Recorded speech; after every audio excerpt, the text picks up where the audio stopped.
નમસ્કાર વિદ્યાર્થી મિત્રો, ઓનલાઈન એજ્યુકેશનના અંદર આપ સર્વેનું સ્વાગત છે. વિદ્યાર્થી મિત્રો, આપણે ધોરણ 9 વિષય વિજ્ઞાનમાં પ્રકરણ 14 નૈસર્ગિક સ્ત્રોતો કે જેના વિશે માહિતી મેળવી રહ્યા હતા.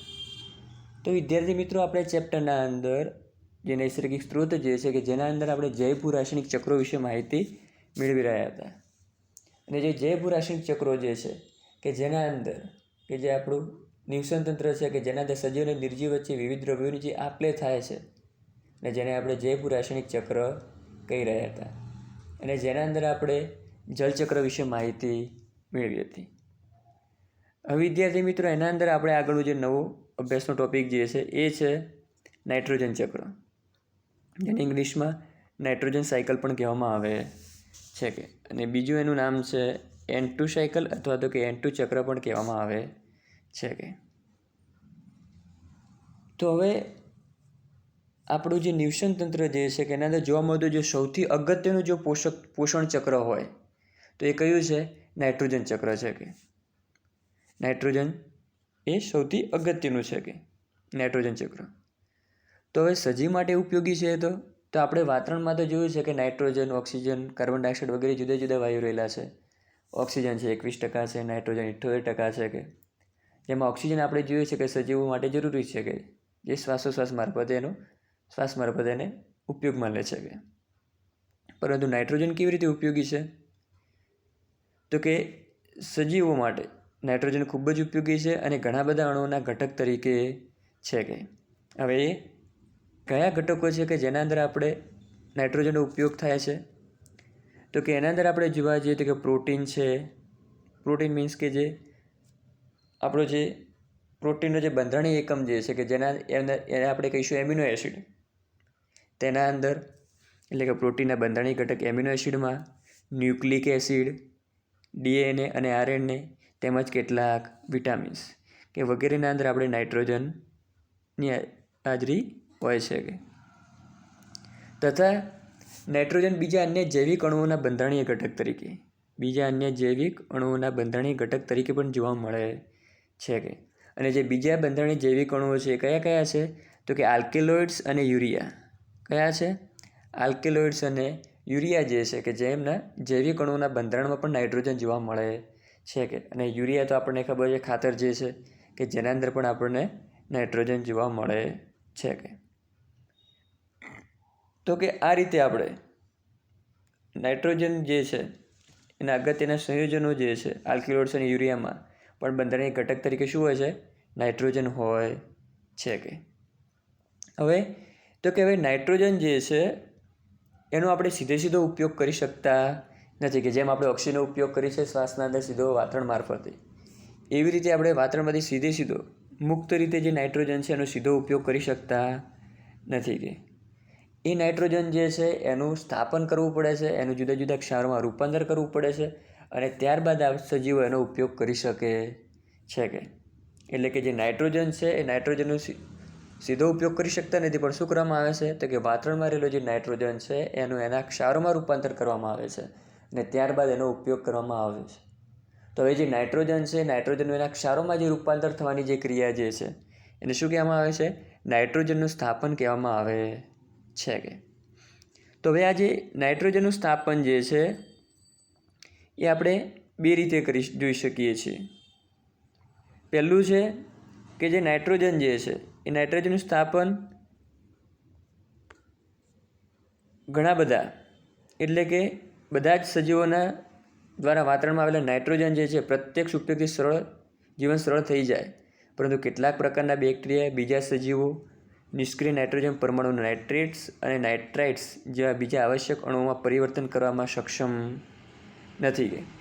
એટલે કે શું કીધું છે કે નાઇટ્રોજન જે છે એનો આપણે સીધી રીતે ઉપયોગ તો કરી શકતા નથી, પરંતુ એનું જે ક્ષારોમાં જે રૂપાંતર કરવું પડે છે એ નાઇટ્રેટ્સ અને નાઇટ્રેટ્સમાં જે રૂપાંતર કરવું પડે છે એ સજીવો ડાયરેક્ટ એનું રૂપાંતર કરી શકતા નથી કે એમના અંદર એટલું પરિવર્તન કરવા માટે સક્ષમ હોતા નથી કે. તો એ જે નાઇટ્રોજન જે છે એ નાઇટ્રોજનનું જે સ્થાપન કરવા માટે મુખ્યત્વે કઠોળ વર્ગની વનસ્પતિ કઈ હોય છે? કઠોળ વર્ગની એટલે કે દ્વિદળી વનસ્પતિઓ કે જેને સિમ્બિકુળની વનસ્પતિ પણ કહેવામાં આવે છે કે જેના અંદર ચણા છે, વાલ છે, આ બધી જે કઠોળ વર્ગની વનસ્પતિ છે એના અંદર. તો કે શું કરે છે? તો કે એ જે વનસ્પતિ જે છે એ વનસ્પતિના અંદર એ મૂળમાં એક વિશિષ્ટ પ્રકારની સંરચના જોવા મળે છે. શું જોવા મળે છે? જે દ્વિદળી જે વનસ્પતિ છે, કઠોળ વર્ગની જે સિમ્બિકુળની વનસ્પતિ જે છે એ વનસ્પતિના મૂળમાં એક વિશિષ્ટ પ્રકારની સંરચના જોવા મળે છે કે અને જેને શું કહેવામાં આવે છે? મૂળ ગંડિકા કહે છે. શું કહેવામાં આવે છે ને? મૂળ ગંડિકા કહેવામાં આવે છે. એ જે મૂળ ગંડિકા એ મીન્સ કે જે મૂળ જે છે વનસ્પતિના મૂળના ઉપર ગાંઠ જેવી રચના જોવા મળે છે અને જેને શું કહેવામાં આવે છે? મૂળ ગંડિકા કહેવામાં આવે છે કે. તો કે એ જે મૂળ ગંડિકા જે છે, મૂળ ગંડિકામાં સહજીવી બેક્ટેરિયા રાઇઝોબિયમ, જે મૂળ ગંડિકા છે એના અંદર કયા બેક્ટેરિયા રહેલા છે? રાઇઝોબિયમ નામના જે બેક્ટેરિયા રહેલા છે એ શું કરે છે? એ રાઇઝોબિયમ અને ભૂમિમાં રહેલા કેટલાક મુક્તજીવી બેક્ટેરિયા જે છે, બીજા અમુક મુક્તજીવી બેક્ટેરિયા જે છે એ શું કરે છે? નાઇટ્રોજનની સ્થાપનની ક્ષમતા ધરાવે છે. એટલે કે નાઇટ્રોજન છે એની સ્થાપના કરે છે. શું કરે છે? નાઇટ્રોજનનો ઉપયોગ કરીને એનું સ્થાપન કરે છે. અને એ જે નાઇટ્રોજન જે છે એ નાઇટ્રોજનનું એમોનિયામાં રૂપાંતર કરે છે. એ શામાં રૂપાંતર કરે છે? નાઇટ્રોજનનું એમોનિયામાં રૂપાંતર કરે છે. નાઇટ્રોજનનો ઉપયોગ કરીને એમનું એમોનિયામાં રૂપાંતર કરે છે કે. એટલે કે એ જે સજીવો દ્વારા, જે બેક્ટેરિયા જે છે, બેક્ટેરિયા દ્વારા નાઇટ્રોજનનું એમોનિયામાં જે રૂપાંતર કરે છે અને જે નાઇટ્રોજનનું એમોનિયામાં રૂપાંતર થવાની જે ક્રિયા જે છે એને એમોનિફિકેશન કહેવામાં આવે છે કે. ખાસ યાદ રાખજો એમોનિફિકેશનની પ્રક્રિયા. તો કે નાઇટ્રોજનનું એમોનિયામાં રૂપાંતર થવાની જે ક્રિયા જે છે એને શું કહેવામાં આવે છે? એમોનિફિકેશનની ક્રિયા કહેવામાં આવે છે કે. અને આ રીતે નાઇટ્રોજનનું સ્થાપન કરવામાં આવે છે કે અને જેને શું કહેવામાં આવે છે? જૈવ નાઇટ્રોજનનું સ્થાપન. જૈવિક રીતે વનસ્પતિ દ્વારા થાય છે, એટલે કે જૈવ નાઇટ્રોજનનું સ્થાપન થાય છે કે. અને આ જે નાઇટ્રોજનનું સ્થાપન થાય છે એ કેટલું છે?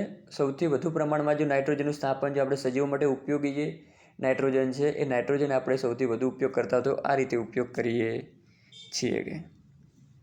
ત્યારબાદ બીજી રીત જે છે કે બીજી રીતે પણ નાઇટ્રોજનનું સ્થાપન થાય છે. તો કે એ બીજી રીત જે છે કે જેના દ્વારા નાઇટ્રોજનનું સ્થાપન થાય છે એ રીત છે રાસાયણિક રીતે કે. આપણે હમણાં પહેલાં જોઈએ જેવી રીતે નાઇટ્રોજનનું સ્થાપન થતું હતું. બીજી જે રીત જે છે એ કઈ છે? રાસાયણિક રીતે નાઇટ્રોજનનું સ્થાપન થાય છે કે. તો કે એના અંદર શું કેવી રીતે થાય છે? તો કે વીજળીના ચમકારા સમયે વાયુના રૂપમાં ઊંચા તાપમાને, ઊંચા દબાણે નાઇટ્રોજનને નાઇટ્રોજન ઓક્સાઇડમાં ફેરવે છે કે. એટલે કે જ્યારે તમે આકાશના અંદર વીજળી જુઓ છો, વીજળી થાય છે, એ વીજળીનો ચમકારો થાય છે, ત્યાં આગળ શું થાય છે કે ઊંચું તાપમાન ઉત્પન્ન થાય છે અને ઊંચા તાપમાનના કારણે ત્યાં આગળ દબાણ પણ કેવું થાય છે? ઊંચું દબાણ ઉત્પન્ન થાય છે. એટલે કે ઊંચા તાપમાને અને ઊંચા દબાણે વાયુરૂપમાં જે નાઇટ્રોજન જે છે એ ત્યાં આગળ એનું ઓક્સિજન સાથે પ્રક્રિયા થાય છે અને નાઇટ્રોજનનું તેના ઓક્સાઇડમાં નાઇટ્રોજનનું શું થાય છે? એના ઓક્સાઇડ એટલે કે NO2માં રૂપાંતર થાય છે. એટલે કે NO2માં સ્થાપન થાય છે. તો કે નાઇટ્રોજનનું NO2માં સ્થાપન થાય છે. ત્યારબાદ આ જે નાઇટ્રોજનના જે ઓક્સાઇડ જે છે એ પાણીમાં ભળે છે અને પાણીમાં દ્રાવ્ય થઈ જાય છે અને પછી શું થાય છે? તો કે એ પાણીમાં ભળીને નાઇટ્રિક એસિડ અને નાઇટ્રસ એસિડ બનાવે છે કે. એ જે નાઇટ્રોજનના ઓક્સાઇડ જે છે શું થાય છે? પાણી સાથે ભળીને નાઇટ્રિક એસિડ અને નાઇટ્રસ એસિડ બનાવે છે અને એ જે એસિડ બનાવે છે એ શું થાય છે? વરસાદ સાથે જમીનની સપાટી પર આવે છે. એટલે કે વરસાદ સાથે જમીન પર વરસે છે અને ત્યારબાદ તેનો ઉપયોગ વિવિધ સજીવો દ્વારા થાય છે કે. શું થાય છે? ત્યારબાદ એનો ઉપયોગ વિવિધ સજીવો દ્વારા થાય છે. એટલે કે જે વરસાદ વરસે છે એ મૃદાવરણ એટલે કે જમીની વિસ્તાર હશે અને જલાવરણ એટલે કે દરિયાઈ કે પાણીવાળો જે વિસ્તાર છે ત્યાં આગળ પ્રવેશે છે કે અને એ માધ્યમ દ્વારા જમીનના માધ્યમ, ભૂમિના માધ્યમ દ્વારા અને પાણીના માધ્યમ દ્વારા એ પ્રવેશે છે અને વિવિધ સજીવો દ્વારા તેનો ઉપયોગ થાય છે કે. તો કે આપણે બે રીતે જોયું નાઇટ્રોજનનું સ્થાપન, એક જૈવિક રીતે અને બીજું રાસાયણિક રીતે કે જે નાઇટ્રોજનનું સ્થાપન થાય છે કે. બીજું છે હવે તો કે આપણે જોઈએ છીએ કે સામાન્ય રીતે વનસ્પતિઓ નાઇટ્રેટ અને નાઇટ્રટ્સને મેળવે છે કે. તો વિદ્યાર્થી મિત્રો ખાસ યાદ રાખજો કે નાઇટ્રેટ્સ અને નાઇટ્રસ એ શું છે? તો કે જે નાઇટ્રેટ્સ છે જે નાઇટ્રેટ્સ જે છે જેની સંજ્ઞા આપણે એને NO2- વડે દર્શાવવામાં આવશે. શાના વડે દર્શાવવામાં આવશે? NO2-. જ્યારે નાઇટ્રેટ્સ જે છે એને NO3- વડે દર્શાવવામાં આવે છે. ઓકે, આ વસ્તુ ખાસ યાદ રાખવાની રહેશે તમારે કે વનસ્પતિઓ જે છે નાઇટ્રેટ્સ અને નાઇટ્રાઇટ્સને મેળવે છે અને તેઓને એમિનો એસિડમાં ફેરવે છે. અને એ જે એમિનો એસિડ જે છે આપણને ખબર છે કે પ્રોટીનનો બંધારણીય ઘટક જે છે, એટલે કે જે નાઇટ્રેટ્સ અને નાઇટ્રાઇટ્સનું એમિનો એસિડમાં રૂપાંતર થાય છે અને તેનો ઉપયોગ કરી અને પ્રોટીન બનાવવામાં આવે છે. જ્યારે પ્રાણી કે વનસ્પતિ મૃત્યુ પામે છે ત્યારે શું થશે કે એમના અવશેષો જમીનના અંદર ભળે છે અને જે ભૂમિમાં રહેલા કેટલાક બેક્ટેરિયા જે છે એ વિવિધ સંયોજનો આવે જે છે એ વિવિધ સંયોજનોમાં આવેલા નાઇટ્રોજનનું પાછું શું કરે છે? નાઇટ્રેટ અને નાઇટ્રાઇટ્સમાં પરિવર્તન કરે છે અને બીજા પ્રકારના બેક્ટેરિયા આ નાઇટ્રેટ્સ તેમજ નાઇટ્રોજનને નાઇટ્રોજન તત્વમાં ફેરવે છે. કે આ રીતે પ્રકૃતિમાં નાઇટ્રોજન ચક્ર હોય છે. કે એટલે કે આ રીતે આપણું જે નાઇટ્રોજનનું સાયકલ જે છે કે વાતાવરણમાંથી નાઇટ્રોજન સજીવોમાં અને સજીવોમાંથી પાછો વાતાવરણના અંદર ભળે છે. કે આમ જુદા જે નાઇટ્રોજનનું સાયકલ ચાલ્યા કરે છે. કે એટલે કે જેમાં નાઇટ્રોજન વાતાવરણમાં પોતાના મૂળભૂત સ્વરૂપથી પસાર થતા ભૂમિ અને પાણીમાં સાદા અણુઓના સ્વરૂપમાં ફેરવાય છે. જે સજીવોમાં વધારે જટિલ અણુઓના સ્વરૂપમાં ફેરવાય છે પછી તે સામાન્ય સ્વરૂપમાં વાતાવરણમાં પાછું આવે છે. કે એટલે કે નાઇટ્રોજન વાતાવરણમાંથી શું થાય છે? ભૂમિ અને પાણીના માધ્યમ દ્વારા સજીવોમાં દાખલ થાય. સજીવોમાં પાછું એનું પ્રોટીન એટલે કે વધારે જટિલ અણુમાં રૂપાંતર થાય છે અને પાછા મૃત પામે છે. એટલે ત્યાંથી એમનું જે પાછું વાતાવરણના અંદર સામાન્ય સ્વરૂપમાં પાછો ભળી જાય છે. કે એટલે કે એમનું આ રીતે આખું સાયકલ ચાલે છે. કે તો હવે એના અંદર જોવા જઈએ તો કે આપણે નાઇટ્રોજન ચક્ર વિશે આપણે માહિતી તો જોઈએ, પણ નાઇટ્રોજન ચક્ર હવે સમજવું જરૂરી છે. કે અને જેના કારણે આપણે સૌથી સરળતાથી સમજી શકીએ છીએ. કે તો આપણે સૌપ્રથમ કીધું છે અહીંયા આગળ કે જે નાઇટ્રોજન ચક્ર જે છે કે જેના અંદર આપણે જોઈએ છીએ કે જે વાતાવરણમાં રહેલો નાઇટ્રોજન જે છે એ નાઇટ્રોજનનું સ્થાપન બે રીતે થાય છે. એક જૈવિક રીતે અને બીજું રાસાયણિક રીતે. તો કે જૈવિક રીતે એટલે કે જે વનસ્પતિઓ જે છે, લીલી વનસ્પતિ જે છે એ શું કરે છે?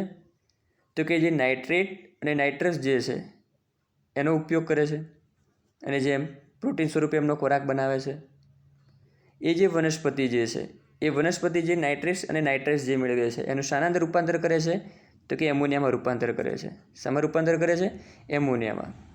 તો કે આપણે આગળ જોઈ ગયા એમોનિફિકેશનની ક્રિયા કે જે વનસ્પતિ છે નાઇટ્રોજનનું એમોનિયામાં રૂપાંતર થવાની જે ક્રિયા જે છે એનું શું કહેવામાં આવે છે? એમોનિફિકેશન. બીજું છે કે એ જે વનસ્પતિ છે વનસ્પતિનો ખોરાક તરીકે પ્રાણીઓ જે સજીવો એનો ઉપયોગ કરે છે. કે એટલે કે વનસ્પતિના અંદર જે નાઇટ્રોજન જે છે સજીવોમાં પણ આવે છે. ક્લિયર? અને બીજું છે કે એ જે સજીવો જે છે જ્યારે મૃત પામે છે ત્યારે એના જે સજીવો જે છે એટલે કે જમીનના અંદર ભળે છે અવશેષો અને એના અંદરથી જે એમોનિયા રહેલો છે સજીવોના અંદર જે સંયોજન રહેલું છે એ જમીનના અંદર ભળે છે અને જમીનના અંદર જે રહેલા જુદા જુદા બેક્ટેરિયા જે છે એ બેક્ટેરિયા શું કરે છે? એ એમોનિયાનું નાઇટ્રેટ અને નાઇટ્રસમાં રૂપાંતર કરે છે અને એનો પાછો ફરીથી વનસ્પતિ ઉપયોગ કરે છે. એટલે આ રીતે આખું સાયકલ ચાલે છે. ક્લિયર વિદ્યાર્થી મિત્રો? તો આ રીતે જે નાઇટ્રોજન ચક્ર જે છે આખું સર્કલ ચાલ્યા કરે છે. બીજું છે કે ડિનાઇટ્રિફિકેશન એટલે શું? ખાસ યાદ રાખજો વિદ્યાર્થી મિત્રો. અહીં આગળ તમને આપ્યું છે ડિનાઇટ્રિફિકેશન.